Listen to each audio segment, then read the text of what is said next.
All right, good evening. It is 6 p.m. Tuesday, April 23rd, City Council meeting. I'd like to call the meeting to order and acknowledge that the press and public were duly notified of the meeting in accordance with the Freedom of Information Act. If you can join me in standing for the invocation followed by the Pledge of Allegiance. Father, we thank you for the day. Thank you for the beauty of it.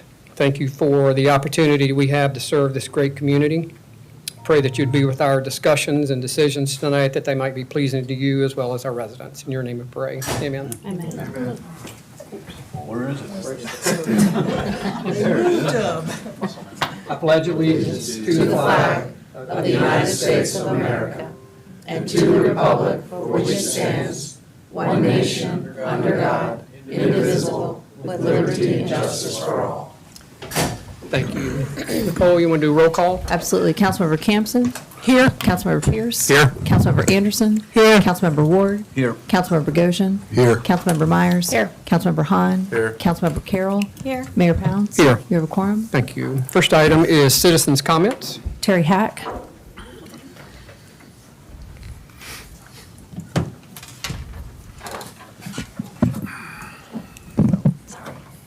Good evening. I'm Terry Hack, speaking on behalf of the owners of Wild Dunes Resort and Hyatt, the operator of the resort. Thank you for your continued service to the residents of Isle of Palms. On the agenda this evening is a proclamation to recognize Jeff Minton, Director of Sports at Wild Dunes, for his contributions to the Prostate Cancer Foundation. Thank you so much for recognizing his unwavering efforts to this very important cause. We are proud of Jeff and all who participate to make this event successful every year. While not on the agenda this evening, respectfully, I will once again address the pending noise ordinance, which has been redirected back to the Public Safety Committee. As previously stated, as a commercial operator, it's essential for us to maintain compliance with noise ordinances to ensure harmony within our community. We agree excessive noise can have negative impacts on the well-being and quality of life of those around us. Wild Dunes Resort is committed to taking proactive measures to mitigate noise levels for some time now. The decibel level for the commercial district where the Sweetgrass Inn is located should not be lower than 75 decibels during the prescribed daytime hours. At the City Council workshop on March 26th, I outlined further measures that are being put in place by the resort, including staff training and awareness, continuing noise monitoring, community engagement, compliance checks. We're seeking guidance from Isle of Palms police and livability officers to ensure that we stay within compliance. And finally, what I think is the most important issue is continuous improvement. Noise mitigation is an ongoing process. By working together, prioritizing compliance, we can create a more harmonious environment for everyone in our community. Thank you. Julie Nessler?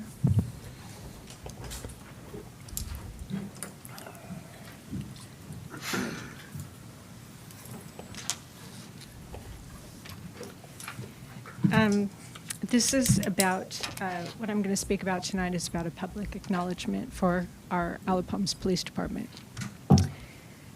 On March 1st, my daughter called to say that unknown individuals were trying to break into our home. Their efforts were more than simply pounding on the door and turning the door handle.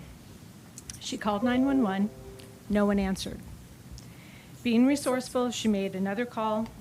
The next words spoken were "go to the Nestlers." The rapid response from our Isle of Palms Police Department was nothing short of remarkable. From the first phone call to the officers on scene, to assessing the situation, to reviewing the security footage from our home provided by my daughter, to bringing closure to the 6 minutes, to bringing closure to the situation was 6 minutes. My takeaway from all of this was I couldn't help, there's so much talk about recruitment and retention, and in this situation, I couldn't help about the importance of retention. Our seasoned officers who know the island like the back of their hand, who know the fastest route from point A to point B, and know and engage in the island residents. In closing, I would like to express my heartfelt gratitude, respect, unwavering support, and would like to thank publicly Lieutenant Forsythe, Officers Berrettini, Sosner, Santulli, Hammond, Detective Tuminelli, and Melissa Dawson for their outstanding service, protection, dedication to the safety of our island and residents. I urge that they be considered for commendation for their dedication of serving the island. And I have a more detailed letter of the situation if anybody is interested, but I am presenting this to Chief Cornett for their file because the service they provided was just, I can't even put into words. The outstanding service was just remarkable. So thank you for letting me present. Thank you, Julie.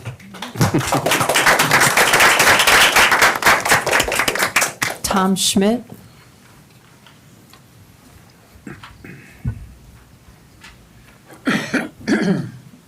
Good evening. My name's Tom Schmidt, and I live at 50 Ocean Point Drive.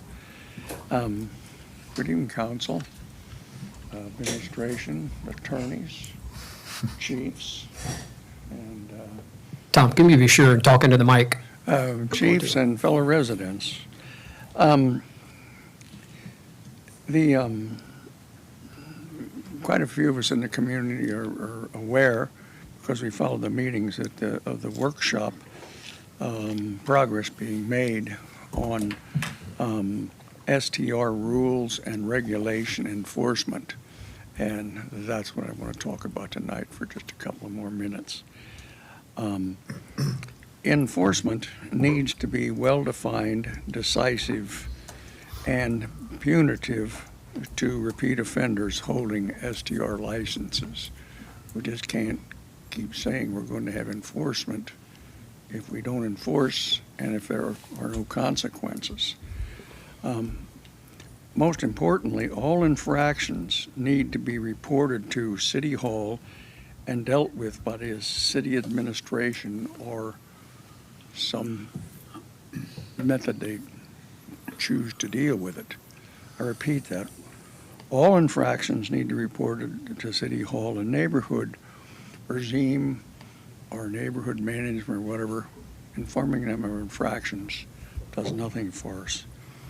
The effort to get enforcement in place is constantly thwarted by special interest groups.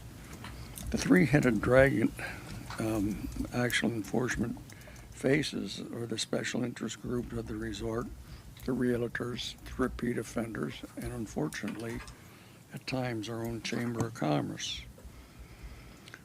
Why is an individual or any special interest group not vested in improving the livability of our island? That just escapes, I think, all of us. We keep talking about no need for STR caps. We'll just have enforcement, this, that, and the other. And again, I know the workshops are working on it, but we need a system where the city does something about it. City police step up. I'm going to take just about 30 seconds here and read. This is the mission statement that the Ocean Point board is in the process of adopting.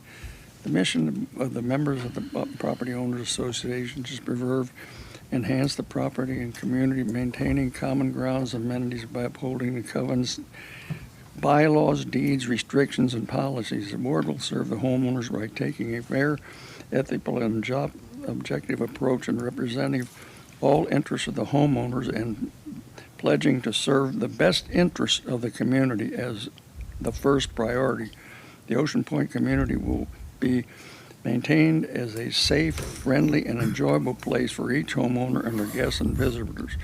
We will enforce the association bylaws, covenants, restrictions while providing fiscally responsible solutions to promote a sense of community, enhance our property values, and establish a plan for the future. And I think we're kind of on that track here, but Mr. thought Schmidt, I'd share that. thank you. That's the end of your Thank you. comments? Thank you. Mr. Henry Haggerty?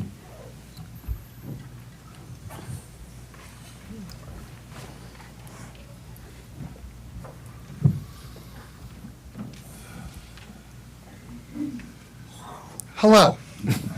I don't know if I need your mic or not. I'm Henry Haggerty. A lot of you know me as Coach Henry. I've coached with some of the council members, from basketball to soccer to lacrosse. I do all the art with St. Sullivan's Island Elementary, all those characters, the fish that were sold at the Citadel. I do art with my blessed firemen, and we'll be working on the Hurricane Expo shortly. So I work in animation, I do all of that. In short, I often use art to make a message, so I'm just going to read this because it's easier. And by the way, I sent this to you, and it's got a lot of typos. I'll resend it without them. Many years ago, I lived on Myrtle Avenue on Sullivan's Island behind the bars. Things were getting out of control, particularly with the aptly named Off the Hook. So I created a Quiet Island sticker to promote mutual respect and the rights of residents to have reasonable quiet where they lived. Back then, Sullivan's did not have a livability court and may not even have one now, but we on IOP do. One very cool thing about IOP is I've never had an officer argue about someone's right to make noise at any time when a complaint was valid or reasonable, which I did on Sullivan's. They wanted to defend what was going on there, at least here, because of livability. But they need to have the best laws to enforce this and a livability court to keep it real, which we have. For any of you who have ever ridden the Amtrak Express between New York City and Washington, D.C., there are 3 quiet cars at the end of the train. And there's always a line of people waiting to ride in those cars. Cell phones on speaker were not allowed, nor music and iPods, and people were expected to keep a quieter tone. Not silent, just quiet. So when I created the Quiet Island sticker, I had that in mind. So I bring that sticker and ask, why should I or anyone on our island get to profit from making noise that the rest of us do not want? Why should rentals be allowed to have outdoor speakers for people to go crazy and party down when we are trying to sleep next door?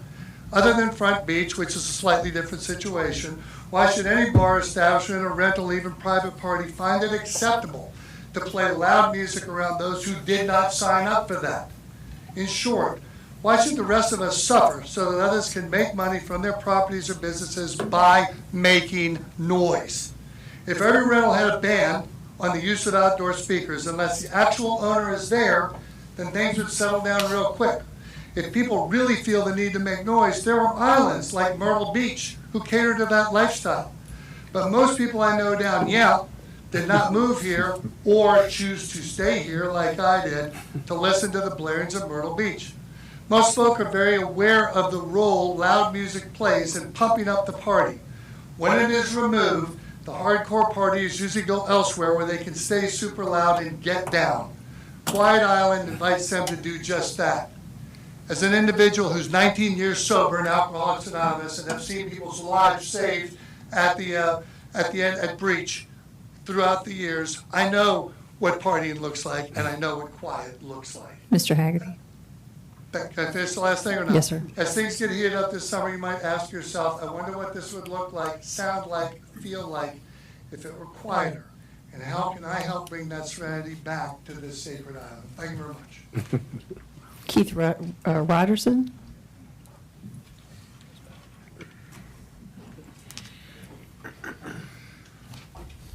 I'm Keith Rogerson. I built a house in 1985. I built a house in 1985 on Hamlin Creek, and I'm an avid boater. And I want to discuss what's happening to Breach Inlet. And it's a flow problem, and I have pictures that I like to hand out so you all can follow along with what's going on. Make me put my glasses on. Thank you.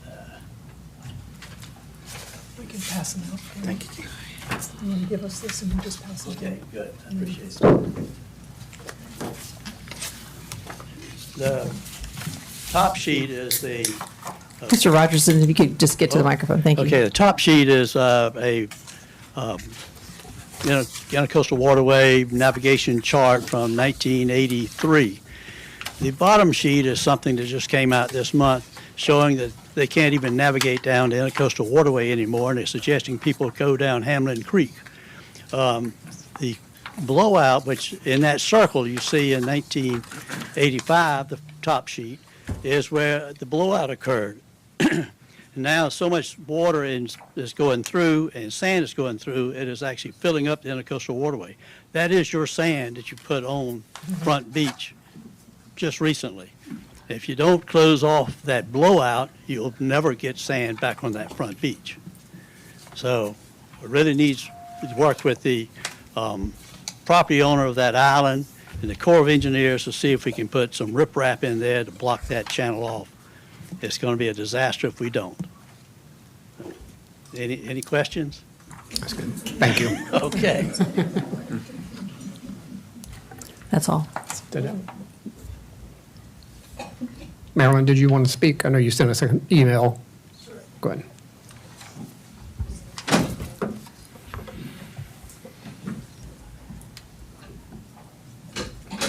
Hello, my name is, can you hear me?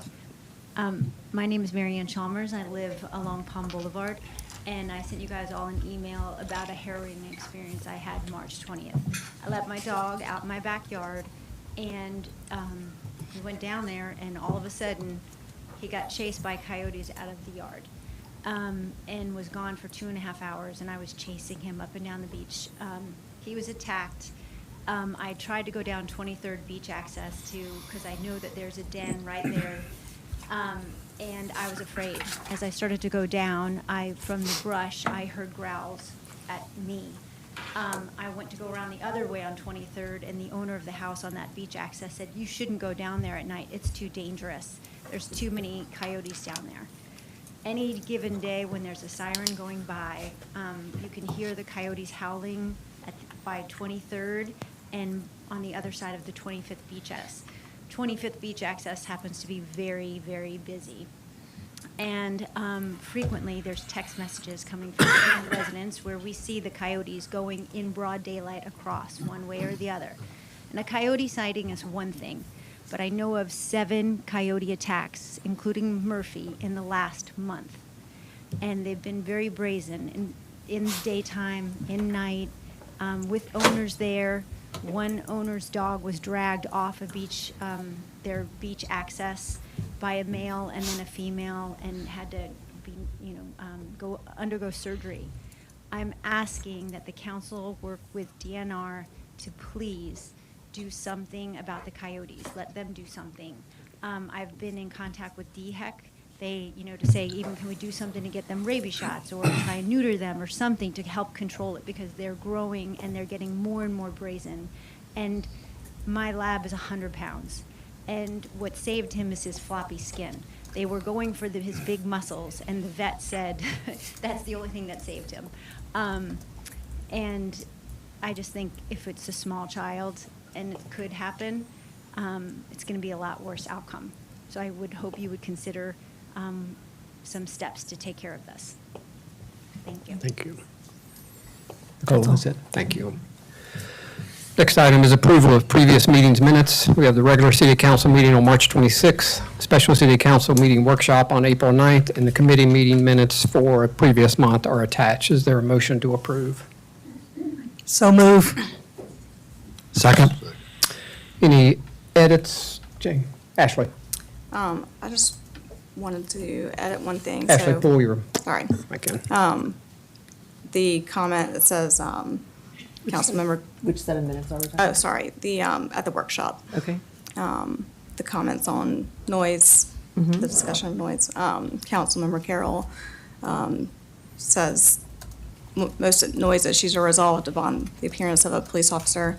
I just wanted to clarify that just for a minute, because I want to make sure that the public understands that I was making that comment because Chief Cornett had said it moments earlier, and so I don't want the public to think that I made that statement just out of thin air or without professional input. And then also regarding it says, I would like property managers to address council about their concerns. What I was trying to get across, and I apologize if it didn't come across that way, but I was just trying to insinuate that it'd be a great thing to engage with that community to, everyone could learn about the practices already in place or suggest new ones or come up with new ideas and, resolve the issue at the root of the problem if, rather than changing the ordinance. So that's all I have. I don't know that that's so much as an amendment as it is a clarification. Sorry. That's Okay. okay. Yeah. It's perfectly fine, and I'm Yeah. going to go ahead and put that in this set of minutes, but I don't know that that's really Okay. changed the minutes, but I'll certainly add your clarification to these minutes. Thank you. Thank Other edits or changes? Have a motion and a second. All those in favor say aye. Aye. Opposed? Thank you. Next item is special presentations. We have a presentation from the Environmental Advisory Committee. We have the chair of that committee, Dr. Sandy Brotherton, with us tonight. It's been a while since we've heard from the committee, so Sandy, thank you for joining us tonight and updating us on what's happening. Thank you for letting me come and talk about some of the, can you hear, is that? Yeah, okay. And letting me come and talk about some of the current initiatives and some of the future plans that we have. So I'm going to give Amy just a second to bring up some slides. Okay. Got it.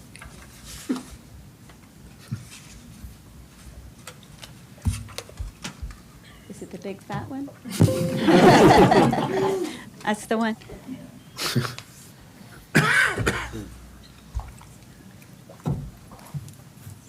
There we go.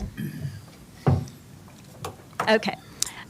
So the Environmental Advisory Committee has been in existence now for a little bit over 2 years, and I wanted to take this opportunity to bring people up to speed with what's going on with our committee. We started out in the beginning, because we were a newly formed committee, to come up with a vision and a mission for our committee. And our vision is to work towards making the Isle of Palms the coastal leader in environmental best practices. Our mission then is to advise City Council on matters of environmental impact, protections, conservation, sustainability, by exploring best practices and data. So what we've done is we've organized ourselves into 4 primary areas. Those are reduction of litter and waste. The second one is protection of wildlife and habitat. The third is advocacy and leadership in climate action. And the fourth is maintenance of water quality. So our first initiatives were really centered around litter and waste. And one of the things that we did was to collaborate with the Surfrider Foundation, because they make really cool signs related to cigarette butt litter. And so we purchased some signage. In addition to that, attached the cigarette butt canisters to the signs, and we installed those on the front beach and at the city, and not the city marina, the Isle of Palms Marina, and that was in 2022. So these are maintained by our Public Works Department. And one of the really cool things that I learned recently from our folks who participate in the beach sweeps is that when the data from the sweeps was analyzed most recently, we found that the percent of beach litter related to smoking dropped in 2023 to 16% of all litter items, whereas prior to that in 2022, it was 21%. And it had kind of been holding around 21% for a while.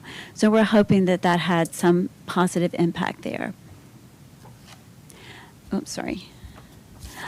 We also established a contract with Fisher to recycle glass. We learned that Charleston County recycles glass whenever they have someone to purchase the glass, so it's inconsistent. We do have quite a number of lime green bins that are located at the Carmen Bench Park and also at the Isle of Palms Marina. We partnered also with Smart Recycling for food scrap composting. The bins are located at the same places, the Carmen Bunch Park and the Marina. The food scrap drop-off site has a list of all the items that are accepted, and there's a QR code on there. If you scan that, it'll take you to that page that you see there in the center, or you can Google it, and it'll tell you how to participate in that program. And these, as I said, these bins are located beside the bins for glass recycling. So for Habitat and Wildlife, one of the first things we did was we created some new signs to help to educate the public about the needed protections for sea turtles. And our signs happen to be in the shape of a sea turtle. So Public Works, again, came to help us with the installation of the signs. And we also are engaged in educating people through the articles and the Island Eye News that Mary Pringle frequently writes about the nesting season and about activities to protect turtles. Some of the members of our committee work with Mary Catherine Martin. She's a wildlife biologist with the South Carolina Department of Natural Resources. And this is a coastal bird program, so we've tried to get have some signs installed regarding the shorebirds who are nesting on the beach. So they actually have their nest on the beach. The primary ones are called least terns. And so what we are trying to do is educate people through personal contact, through signs, through, again, Island Eye articles about how to help these birds do their nesting, not to chase the birds, and to be careful about animals, dogs, disturbing any of the nesting areas. One of the really fun things that we've done this year, most recently, is we've partnered with Charlene Johnson with a company called Native Plants to the People. And she, along with Matt Sims, have been very instrumental in helping us to establish a native plant demonstration project. This is located at 7th and Palm. And in addition to the native plant garden, we also did a number of educational sessions at the Isle of Palms Rec Center, excuse me, and through the Island Eye. So members of the committee, as well as some people from the community, were involved in clearing the area for the garden. We planted the plants. We've watered the plants to kind of get things started. And one of the cool things that happened in conjunction with this is several of the people in the neighborhood decided that they wanted to contribute to the effort. And so they have, one of the neighbors installed his purple martin house next to the native garden. And then a couple of people in the community have asked about donating benches for the garden as well. And then the city gave us a nice sign to have. Climate action is the third area, and one of the things that I learned when I came on this committee was that in 2020, Charleston County greenhouse gas emissions inventory revealed that the Isle of Palms had the second highest emissions per capita of all the municipalities in the Charleston County. So this includes City of Charleston, North Charleston, Mount Pleasant, Meggett, Hollywood, any of these municipalities. That information can be located. I've given you guys the website there if you want to look into that further. But the thing that I found interesting also about this information was that buildings accounted for 68% of the emissions, followed by transportation and solid waste. When I look at the traffic sometimes on the Isle of Palms, I would have thought that transportation might have been in first place, but it was not. So our committee became aware of a request for proposals for an energy efficiency grant, and this was at our mid-December meeting last year. This grant had a due date of January the 8th. There were a few holidays mixed in there as well.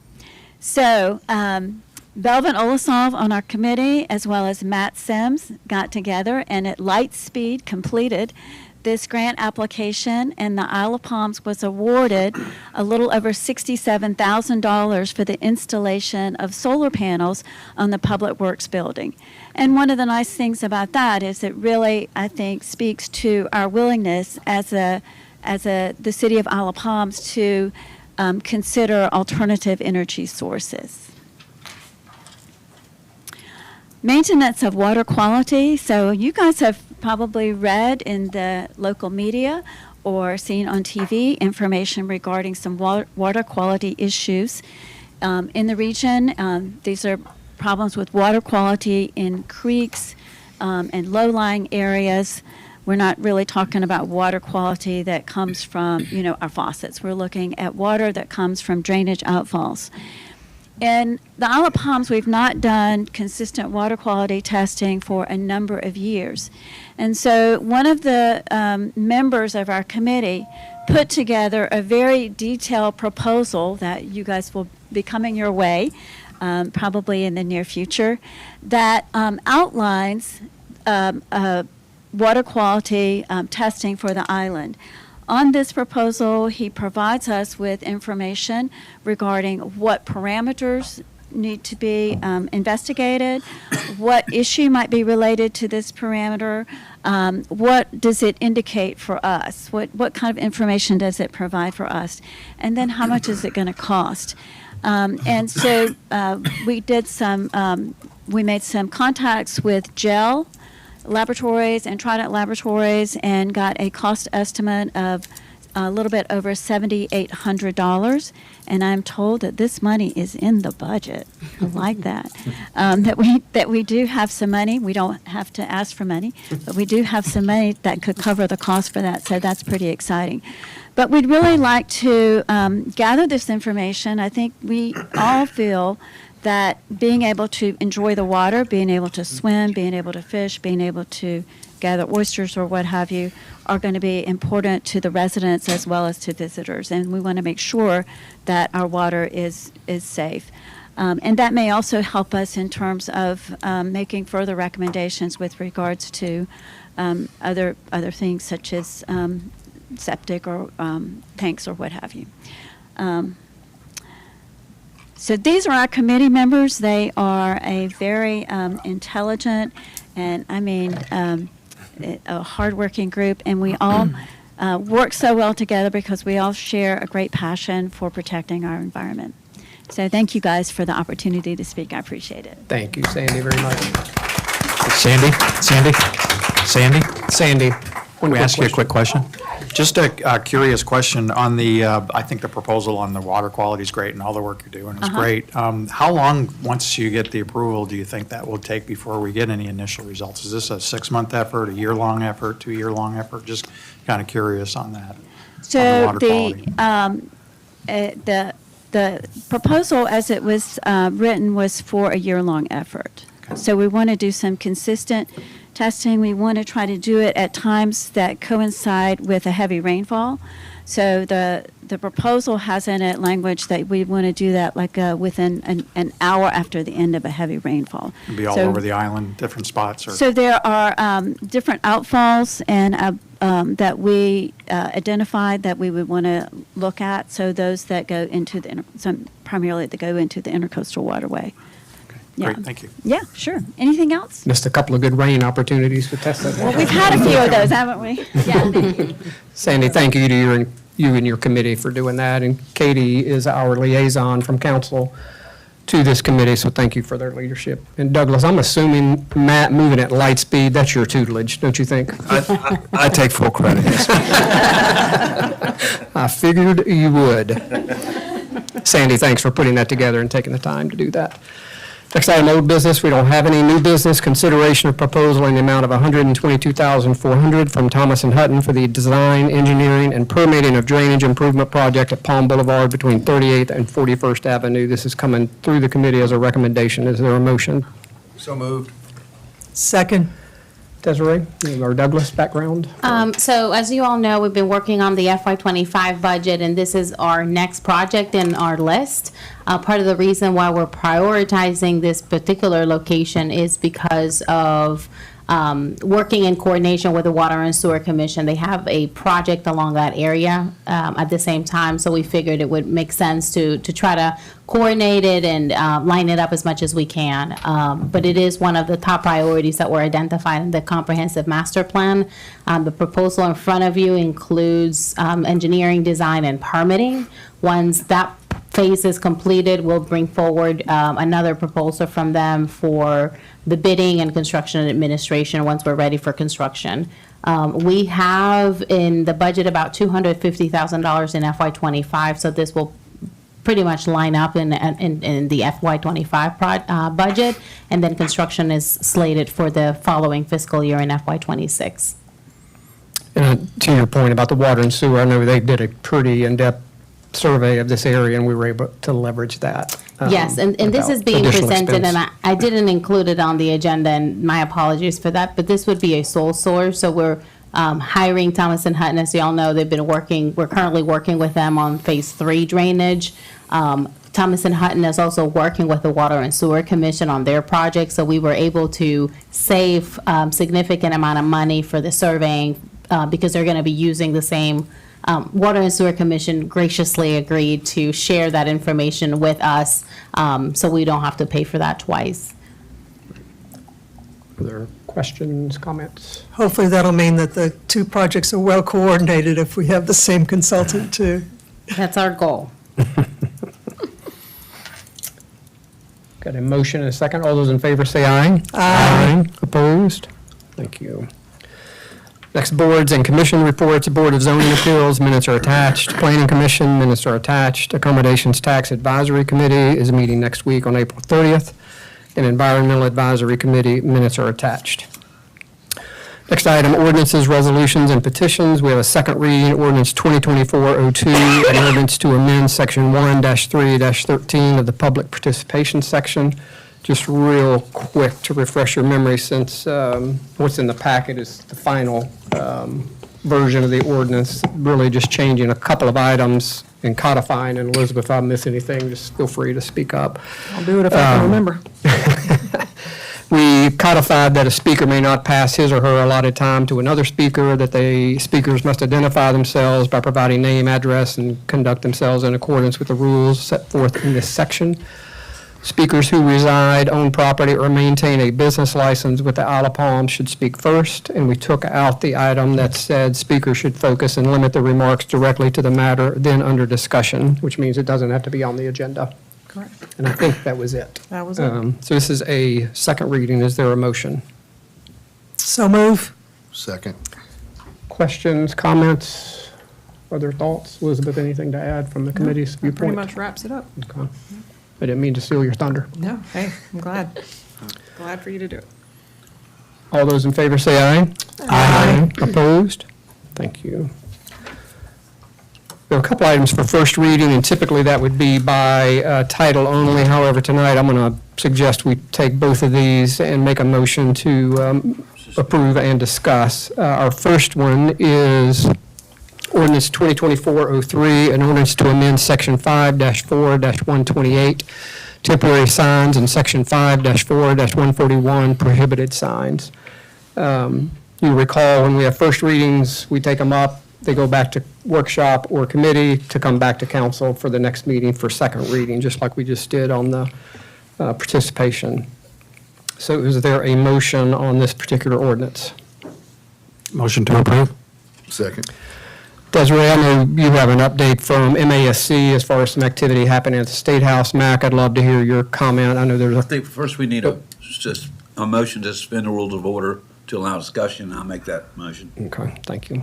Second. All those in favor say aye. Aye. Thank you, Jimmy. So Megan, I'd love to hear from you. I know there's a court case out there on that kind of surrounds this, but Desiree, you want to do MASC and kind of what's happening at the State House first? Yes, so this legislative session, a bill was introduced in the House, and the goal of that bill was to preempt communities or municipalities from regulating political signs. And I think that's all in light of the town of Gilbert case and the Supreme Court that was ruled a few years ago and trying to ensure that sign ordinances are consistent with that. And the issue is regulating signs by content as just an unconstitutional ordinance. So I think that in light of that, we asked MAC to opine on the changes that are being proposed for the political signs as it's been presented right now, which would prohibit the placement of political signs in the right-of-way. Currently, that is an exception that we allow because they're political signs. I think that the advice has been that the city consider eliminating any sign from the public right-of-way to avoid any challenges regarding the town of Gilbert Supreme case. Excuse me. The Gilbert case. So I think to that effect, Mac, do you feel comfortable opining on it? Yeah, I mean, the big thing too is there's state law that says in the signs, regardless of content, can't be in the highway right of way, and many of the roads out here are either primary or secondary highways. And so what this really does is it makes your ordinance consistent with state law, number one. And then number two, it's number 14 where we added the political sign. It says signs within a public right-of-way, public beach, or public beach access are prohibited, including campaign signs promoting a candidate or a party. So it treats all of the signs the same as opposed to saying, well, if your sign is political, we're going to let you put it in the public right-of-way, but if it's a religious sign, we're not going to let you do that for the Easter church service or whatever. So that's where you get in trouble, is by regulating signs solely based on their content.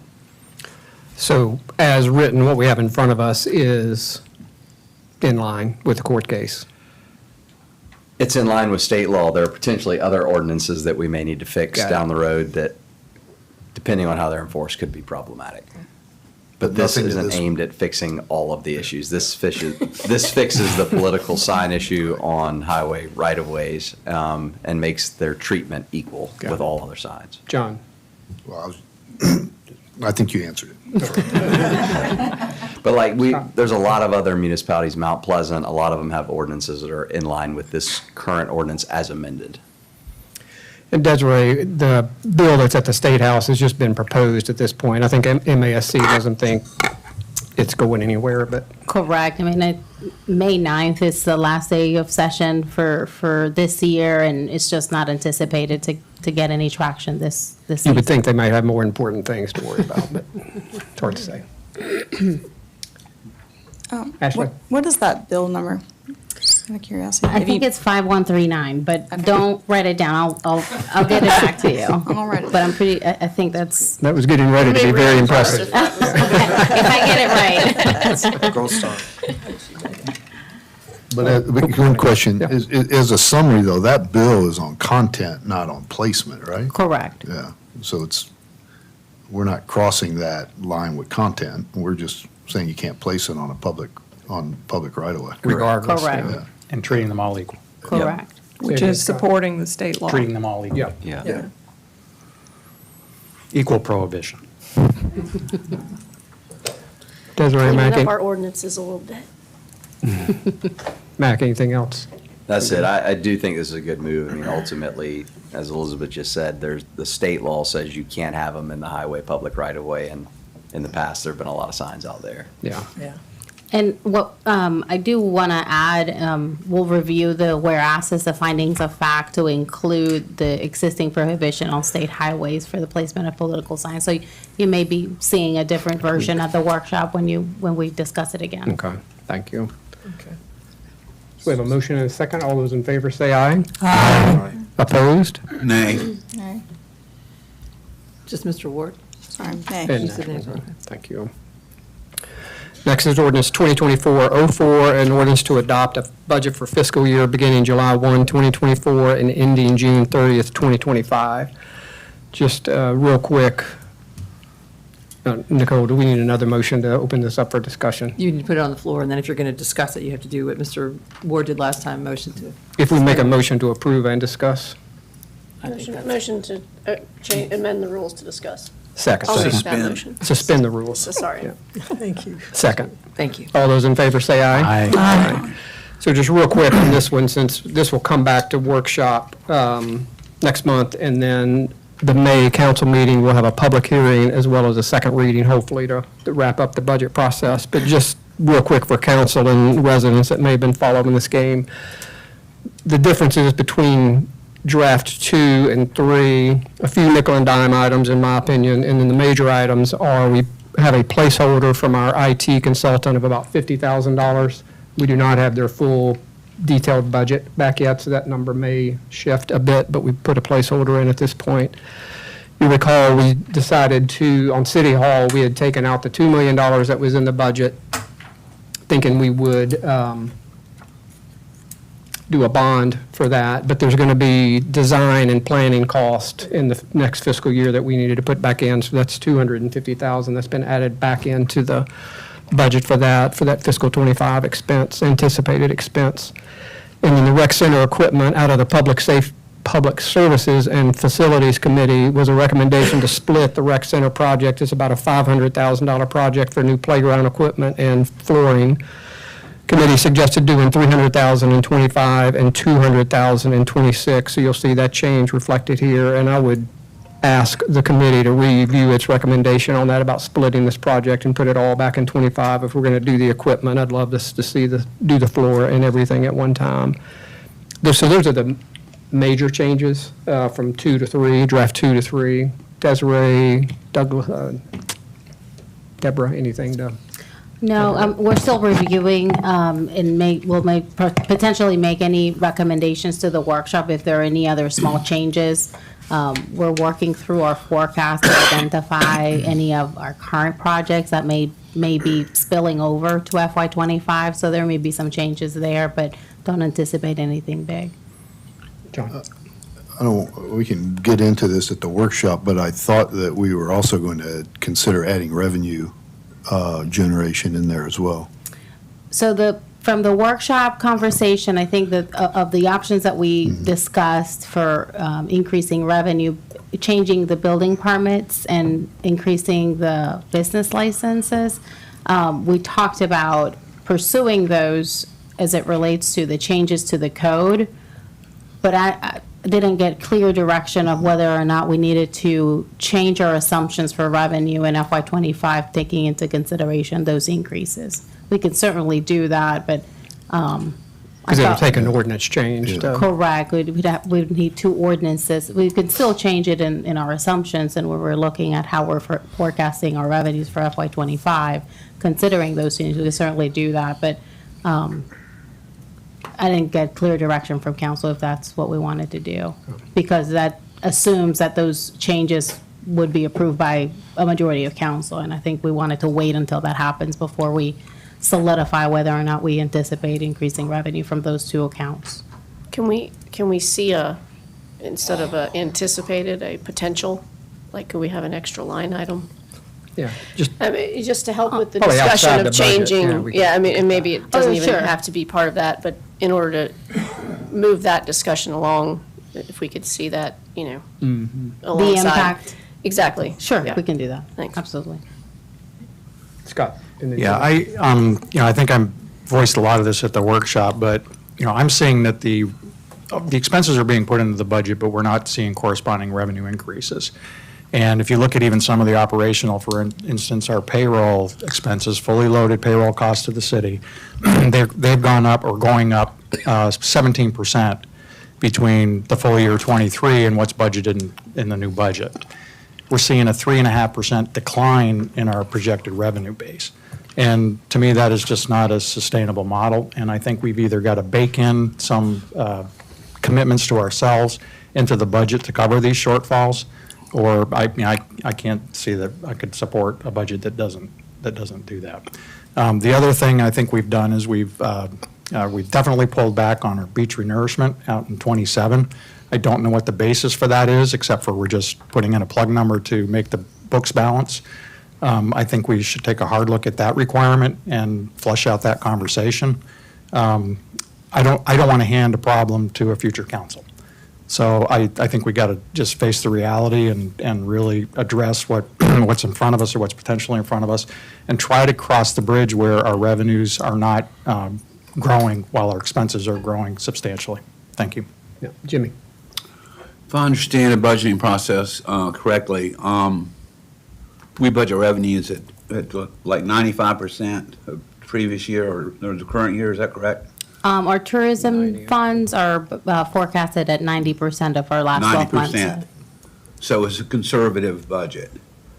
And this budget does not include a tax increase at this point. It does not. Our forecast in FY '26, when we would be taking on debt for City Hall and the purchases of some of the equipment, there's a placeholder of a 1 mil increase on our debt service millage.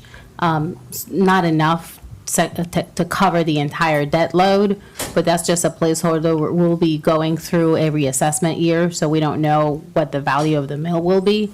But at that point, we're taking debt in FY '26 and FY '27. We'll need to reevaluate what that would mean and how to increase the debt service millage to account for that expense. When do you expect to hear from the county about what they're going to do with their millage? I don't know, but I could try to find out. But this current budget does not project a tax increase. Not a Correct. property tax increase, no. All right. Not in Because FY I'll '25. support it since it does not include a tax increase, but I'm not for a tax increase when we increased the cash balance by $8 million and $8 million in the past 12 months. Just additional on that. So what would the millage rate be if we were to cover what would the millage increase be if we were to cover the debt service? Because I think we're looking at adding, our biggest revenue source, so to speak, is debt. We're looking at financing our shortfalls through debt for the next several years. And I know we got debt rolling off, but it's less expensive debt rolling off and more expensive debt coming on. Yeah, so we're based on the current estimates and the current debt the current value of a mill, we would be looking at $1.5 million Right. to cover the debt issue. Okay. So right now it assumes just one. And I think to Mr. Ward's comment, yeah, our cash balances have increased, but I think that at the last workshop, it was presented that of the $43 million or so we have in the bank, about 20 or 30 of that is committed, plus the fact that we've also got encumbered funds that we can't use and just move around wherever we want. So I think we got to really take a look at the forward and not necessarily look at just because we have cash in the bank that we're flush. So again, we're looking at fiscal 25 for an approval at this point. Is there a motion on ordinance 2024-04? I'll make a motion to approve. Second. Thank you. All those in favor say aye. Aye. Opposed? Nay. Next item is emergency ordinance 2024-02, an emergency ordinance amending section 1 and section 6 of emergency ordinance 2024-01. There's a lot of numbers. I would make a motion to discuss at this point, not approve. I think there's some update information from Desiree and Mac that I think council ought to consider before we look to take action on this. So I would make this in the form of a motion just to discuss. Second.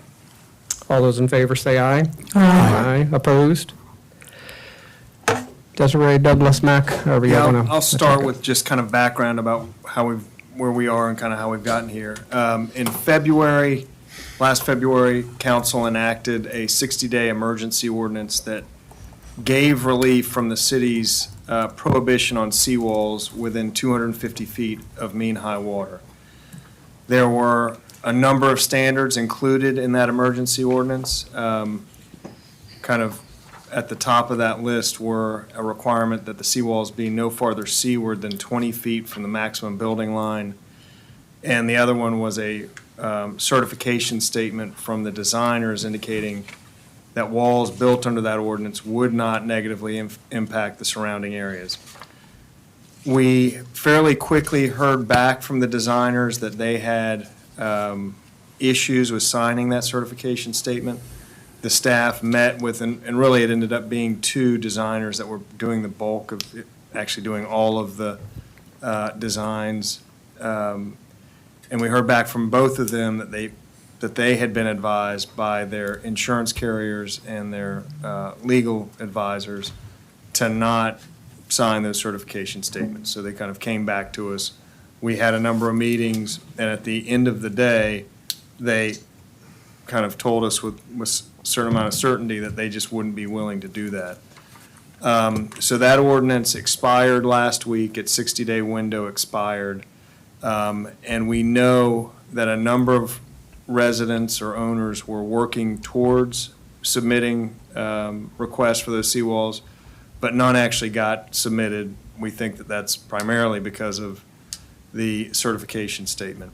So the ordinance that's in your packet for consideration eliminates that certification statement, and the city attorney has advised if that certification statement goes away, that in its place, there should be an agreement required that would hold the city harmless and indemnify the city in the event that a future seawall did cause damage to the surrounding area. So what's in your packet is, again, an emergency ordinance, so it would only be good for a 60-day window, which is the extent of time that an emergency ordinance can be in place. That's kind of the background. There are a lot of other moving parts here that be happy to give any kind of detail that we have on that, but that's kind of where we are in a nutshell today. Can you speak to the amendment, not amendment, Appeal? thank you, appeal process that's going on through OCRM? Yes. So we are aware of 7 of the owners, so we think there's about 20 in total that have been interested in pursuing this approval. We are aware of at least 7 that have appealed to OCRM to move landward their jurisdiction. So, Seaward. Yeah, I don't think. I'm sorry, yeah, move the OCRM's jurisdiction seaward. That's correct. And that is, they have kind of had a successful first pass with the OCRM board. There is a subsequent kind of process where they would be planting vegetation and then calling back out the OCRM staff after that vegetation has had a chance to get stabilized, to see if OCRM would be willing to move their jurisdiction seaward. So that is kind of moving in tandem with this ordinance. And again, this ordinance, as it's written, contains the same limitations as the previously approved emergency ordinance, whereby regardless of how far seaward the OCRM jurisdiction went, this ordinance would put a limit at no farther seaward than 20 feet from the maximum building line seaward. So Douglas, these residents that are doing the appeal have a takeaway to go do some plantings, and what kind of time frame is OCRM giving them to come back? Any idea? So we think, and there's no absolute clarity in this, and I don't know that the board has even executed the order that would finalize this, so I think this is a guess, but I think our best guess is about 90 days, about a 90-day window between now and when they might have the jurisdictional line from OCRM shifted. So our 60-day, if we go to a 60-day extension, we're more than likely going to have to do another 60-day extension to get Potentially, approval. for that group of owners, that's Got it. correct. Okay. And by that point, the Army Corps will be in, Yeah. right? Elizabeth? Well, that's what I was wondering. I mean, that puts us in July for this process of vegetation or us, not us, them, Yeah, in July. correct. Okay, yeah. And do we have any idea how many of these homes are within that? Because I believe that we started this emergency ordinance because these homes were in sort of an emergency zone. They've gotten closer than the 20 feet that the state deems when we can start activating and scraping and pushing sand up. And have they gained any beach back in front of them? Are they all still, within a crisis or an emergency kind of situation as far as the state's concerned? So I would say that the last, kind of every month, there's a series of high tides. Last 2 months ago, we had 3 properties that got to within the 20-foot mark that we scraped. Most recently, we have had 1. So we do think that, the calmer seas have helped down there. So it's not nearly as kind of dire as I think it was several months ago. So it does appear to be healing a bit and not have as many problematic properties as there were a number of months ago. Thank you. And I think to the Army Corps project that's been mentioned here, there's equipment in the intercoastal. I know we're still waiting on a definitive project plan before we blast out any type of communication. So I don't know that there's a hard, definite, on that yet, but hopefully very soon we'll have a definitive project plan from them. But at least equipment's here, and I know there's work that has to happen on the spoil sites before they can start throwing sand. Desiree, were you going to say something? No. Okay. Just to reiterate, the last communication we heard in terms of timing was mid to late May. I believe that there's some additional work that needs to happen regarding some environmental permits, but we have not heard how, if, and when that may affect their timing to start the project. But we're definitely moving into June. They did indicate that the work at Owl Palms would happen first, and that'll be a couple of months worth. And Mac, you want to just opine on the engineer's piece and the hold harmless?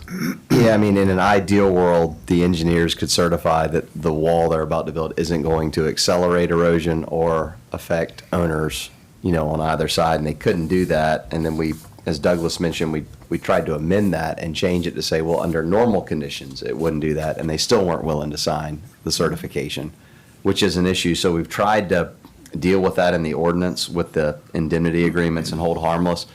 That's just an agreement, though. That doesn't mean we're not going to get sued. That doesn't mean we're not going to have to try to enforce the agreements and spend a bunch of legal costs. So with these changes, it's not ideal. Like, I think what we had before was better, but the engineers are telling us they're not willing to sign it. And so we're sort of in a predicament and have drafted this the best way we can to deal with the current situation we're in. Got it. Blair? Thank you, Mayor. I can't support this agreement because we don't know what's going to happen 20 years from now. This property could be sold, the owner could have died, the owner could be bankrupt, or the owner might just say, no, I'm not going to do indemnification. I mean, all we're doing is creating litigation down the road by doing this. And we're talking about people building seawalls that more likely than not are not going to be impacted this round, and they may be impacted 15, 20 years from now. And I mean, I just can't support that. I mean, we've got a 50-year-old ordinance that says no hard structures, and that was done for a reason.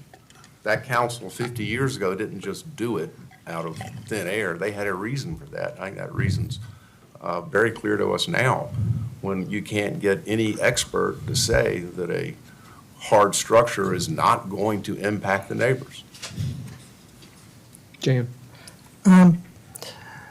The ordinance, the proposed ordinance would read, seawalls and revetments shall be designed by a registered qualified engineer. And I assume when you use the word registered, we mean a registered professional engineer. Correct. With certification. And that would mean that the engineer would seal those plans, design plans, which gives him a liability for the design that he has made and assures us as the public that he is qualified to do that design. It's not just somebody off the street coming and saying, we're just going to throw down some bricks and that's it. I believe also with the profession, if you build a house and have an architect design it, that is the kind of certification you would get with this kind of work as well. You have an engineer who's qualified, a professional engineer who would sign that document. And I don't believe we're asking for any less than what we get for anything else that we're building in this community by saying that. Well, when we get plans from an engineer for a building for a single-family residence, they're certifying that that design was done well, right? That it's Yes. going to be it's sound material, sound design. I think the issue here is how that interacts with neighbors. It's not necessarily whether the wall or the revetment it's built stoutly and using the right engineering standards. I think the issue, it's not that, it's really the certification saying that this and the way that it has been built under normal or extraordinary circumstances will not cause erosion on the neighbor or downdrift from the location of that seawall. We have a site plan done for any structure on this island which can impact the neighbors and is certified as such. So I think it's normal standard construction practices that we're using here. Well, one example one example to compare it to, when we get building permits, folks are required to have a certification from an engineer saying that the stormwater management plan will Right. not adversely affect the neighbors. Okay. And they do sign that. So in that case, we do recognize that stormwater runoff would be a potential issue to the neighbor, and we do require an engineer to not only sign off that the stormwater management plan is, properly designed, but that it won't cause any harm to the neighbor. So we actually do require that today, Okay. in that example. All right, but for structures, I think this is the same practice we use for other structures on the island. Well, because, I mean, it is different, and the seawall ends, and wherever it ends, it has an impact where it ends. And I think that this part of the ordinance was I struggled with this a lot, and this was kind of what got me over the hump, was that, okay, if an engineer actually says that this is not going to adversely affect your neighbor, then, okay, we can deal with it. But if the engineers are saying, we can't sign something saying that, are they in essence saying that we can't sign it because it is going to adversely affect someone else's property? And so I don't feel like I could go along with this the way that it's proposed to be amended. I would just go ahead. Real quick with what Katie's saying, if anybody wants to understand what we're talking about, you can Google Kid Rock's house in Florida. You done that, Blair? He put riprap in his house, he's oceanfront, and there was a storm, and it whirlpooled out both of his neighbors. You can see the whirlpools, and his neighbors' houses were destroyed as a result. It's pretty easy to check it out. I would just kind of add that in the discussions with the engineers there, and kind of trying to find ground that we could all live with, their concern initially was, a long-term exposure. They didn't really anticipate that it would be out there for too long, but 10 years down the road, and this wall ends up being exposed for, 5 years, I think there's kind of saying all bets are off. And then the same thing with extreme events. A hurricane, I think they just said, you have a hurricane, I think we can't have ourselves kind of out on the hook for damage that could come as a result of a hurricane. We tried to fix for that, but even when we tried to fix, they kind of still weren't. And that was our Comfortable. attempt to say under normal circumstances and sort of separate abnormal erosional cycles or a storm event, and I think they still were not comfortable with that. I guess to Elizabeth, your question about what is anything left in an emergency condition, hearing some pushback on the new language. OCRM's at least 90 days out. Hopefully, we have the Army Corps project happening at this point. I mean, is there a need for us to really do anything tonight? I mean, Mac, from your view? I mean, if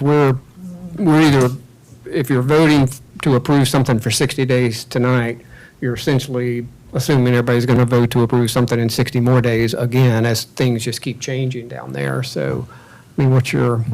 That's a good question. That's a policy question, but I would say. Come on, jump in the pool, man. The man. fact that you're asking that suggests that it's probably not an emergency in currently where we are right now. But, nothing prevents y'all from, 3 weeks from now, if a big storm comes, or we know there's going to be some tides and there's issues to enact this emergency ordinance or enact the prior one we had where we allowed the cubic yard sandbags as opposed to 5-gallon sandbags. There's all sorts of things we can do to help them in the event of an emergency. I mean, I guess our scraping and, I mean, all that's still active, if you will, if somebody gets into the 20, and again, a resident can truck in sand, they can truck in sandbags. I mean, there are options still out there for them as well. Mayor, I'd just like to say that I sort of see this as a commitment we're making to those property owners who've already started investigating installing these seawalls. With the initial emergency ordinance, and this is personally, I assume that we would extend it at least once. And probably, in my opinion, I might only do it one more time, especially if the Corps of Engineers project is going and other things are in operation. Then if the walls aren't begun within the next period, I'm not sure I'd be willing to renew this emergency ordinance again. But I would this time. Has there been a motion? Nope. There has not been. Just to discuss.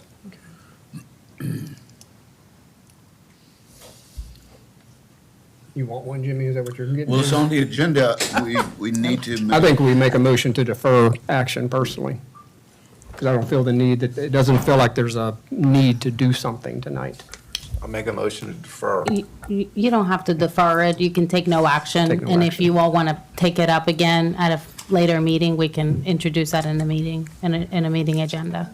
So where will that leave the folks that are, I guess it's expired now and they have no avenue to pursue? Is that, I just want to let them set the expectation with the people that were potentially relying upon this?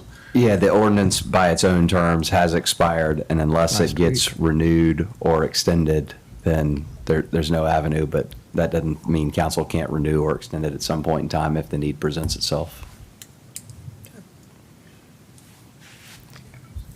It's currently expired, though. Yeah, Like, it right now, it there- expired on the 19th. Yeah, there's no Yeah. emergency ordinance in place currently. And I guess based on what I'm hearing, I mean, the expectation doesn't sound like there's a lot of support in its current form, is what I'm hearing. And as a reminder, it's a supermajority requirement, too, Right. for emergency ordinances. But they still have the ability to truck in sand, to sandbag, to, I mean, this isn't their sole remedy if something were to get worse. Those ordinances are still alive, right, for them to be able to do that. The trucking in sand is, sandbags are only an option if they get to within 20 feet and they are successful in getting an emergency order from OCRM. So, That and scraping. yes. Right. And scraping, we, as the mayor mentioned, we have kind of been on the eye, haven't had an eye out to do that from the city's perspective. But owners themselves, even outside of the 20 feet, could truck in sand. And that's allowed on the beach with OCRM and everything's fine with that. Correct. There are conditions, there's an existing permit, there's a number of conditions that they would have to comply with to do that. So as long as they coordinated that and complied with those conditions, yes. They wouldn't need to get a new permit. They could Right off of the act on, city's. off Right. of our permit, yes. Great. Okay, thanks. Yeah, I mean, it's a sticky spot to be in, without a doubt, but, if you're 100-plus days out from the OCRM doing anything, potentially nothing, I mean, they haven't committed to do anything other than come back out and take a look. Hopefully Army Corps project's happening, like mid-next month. I mean, it's, I think there are about a half a dozen homes that I think have planted seagrass and are trying to get those lines moved, yeah. Yeah. so Desiree, no motion, just. No, you don't okay. have to, yeah, Okay. to take any actions if you don't want. Next are resolutions and proclamations. We have a number of these tonight. Since Mr. Minton's here, I don't mind reading his, but if you want to approve, make a motion to approve and waive the reading on the others, just include that in your motion. So the first one is Proclamation 2024-04 to recognize Jeff Minton for his contributions to the Prostate Cancer Foundation. Is there a motion? I make a motion to approve. Second. Thank you. You'll recall last year, the tournament committee started recognizing someone that had made significant contributions over the years to this. Last year was Gordon Wheeler, who's been a local artist that had done a lot of work on the foundation. Jeff Minton, I'll just read it real quick, Jeff. If it'll embarrass you, I'm going to read it. You good with that?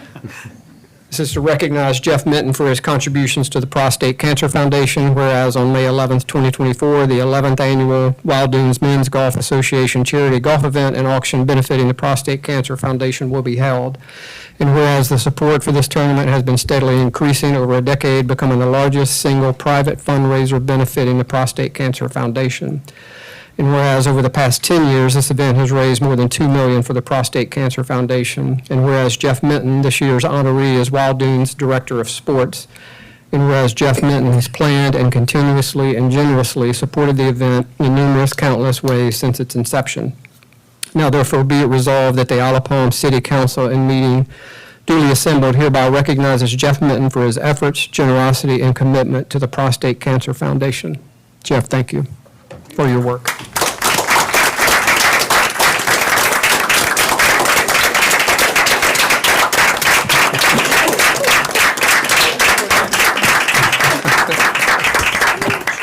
Down, yeah. Jeff, if I'd have known there was a job director of sports when I was in college, I'd have gone a whole different direction, man. Thank you for being here tonight, and thank you for what you do. We've got a motion and a second. All those in favor say aye. Aye. Opposed? Thank you. Next is Proclamation 2024-05 to proclaim May 18 through 24th, 2024 as National Safe Boating Week. Motion to approve. And waive. Second. And waive the reading. Thank you. Katie, you second? Thank you. All those in favor say aye. Aye. Opposed? Proclamation 2024-06 to proclaim May 20th through the 27th, 2024 as National Beach Safety Week. Motion to approve and waive the reading. Second. All those in favor say aye. Aye. Opposed? Proclamation 2024-07 to proclaim April as Autism Awareness Month. Motion to approve. And waive reading. Thank you. Second. Second, thank you, Scott. All those in favor say aye. Aye. Opposed? Amendment to Resolution 2022-04 authorizing change order approved by City Council to extend pipe at 41st Avenue Drainage Project. This is primarily an administrative task for the grant funding that we're getting for this particular project. So we're just kind of ticking a box for them, if you will. So, Motion to approve the amendment. Second. Desiree, anything to add? All those in favor say aye. Aye. Opposed? Thank you. Last item, executive session. I'll make a motion that we go into executive session in accordance with South Carolina Code Section 30-4-70A2 to receive